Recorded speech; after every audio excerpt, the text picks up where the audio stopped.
Okay, sorry about that. We've had a myriad of programs developed in helping services, government, faith-based services, private programs.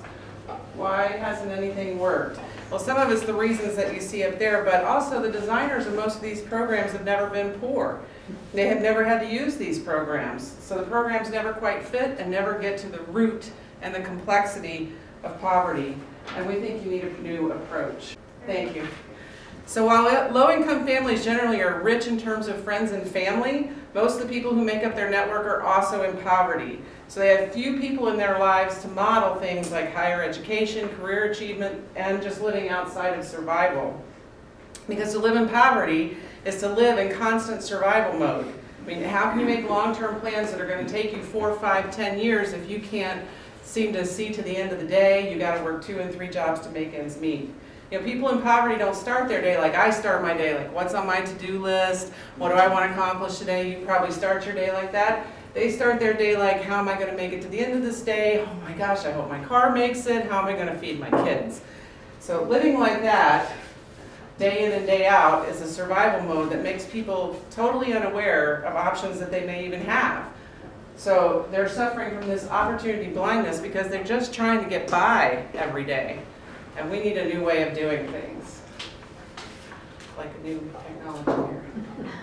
Okay, so what about Washtenaw County? You know, we consider ourselves pretty enlightened and caring. You guys are all here trying to figure out where to put your money into things that you care about. We're educated, we're politically active, but we're really not that different from other communities throughout the country. We live in these bubbles, these financially segregated bubbles of wealth and poverty and middle class. And we don't understand each other. We don't see each other. We make assumptions about each other, but we don't talk. We don't live together, work together, worship together. And it doesn't matter if you're middle class or wealthy or poor, you're just in isolation from the other bubbles. One of our allies told us that the thing they love about circles is it bursts bubbles. And we have to burst these bubbles if we're going to get something different done. We need a new connection. So what's our big idea? Circles. So Circles is a national program. There are 70 affiliates throughout the country. It is a system that puts the person in poverty right smack in the middle, calls them the circle leader. This is actually one of our circle leaders, Angel, and her 2 daughters, who's currently in the program. The circle leader is making their own decisions for themselves and their family. They're matched with higher income allies, 2 for every circle leader. The program is about 2 years long. It's a 13-week initial training class followed by 18 months of being matched with allies. There are weekly meetings, okay, and every weekly meeting starts with a meal because we believe that relationships are forged across the dinner table. It's a 2-generational approach. There's a children's program. We have experts coming in to share on topics like job hunting skills, financial literacy, parenting, whatever the circle feels like they need expertise on. And they're surrounded and get help from a variety of volunteers working in different ways. This is the new dynamic that we believe we need. Katie's doing it. So, who's the typical circle leader? Well, this is Talisha.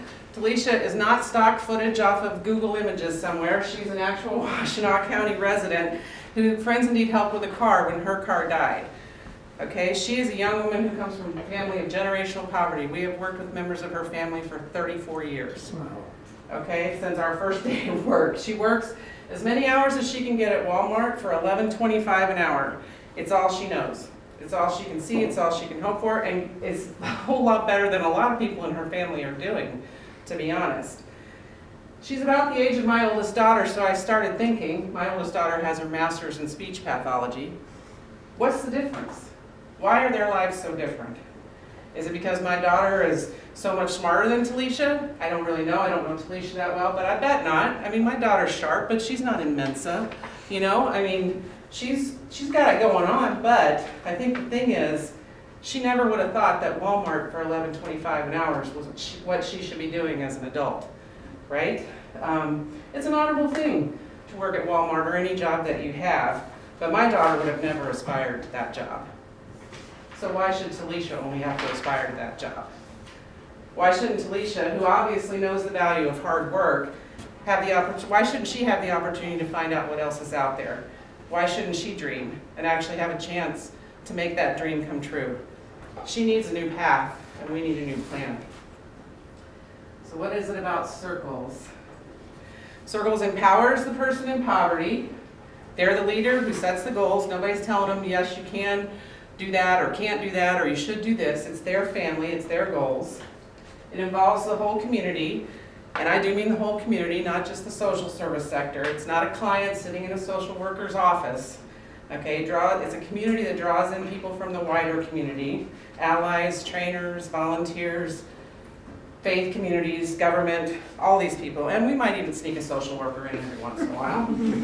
And because of the involvement and the bursting of bubbles that we talked about earlier, the poverty IQ of the community goes up, and people with greater resources and wealth then start to be advocates for people in poverty.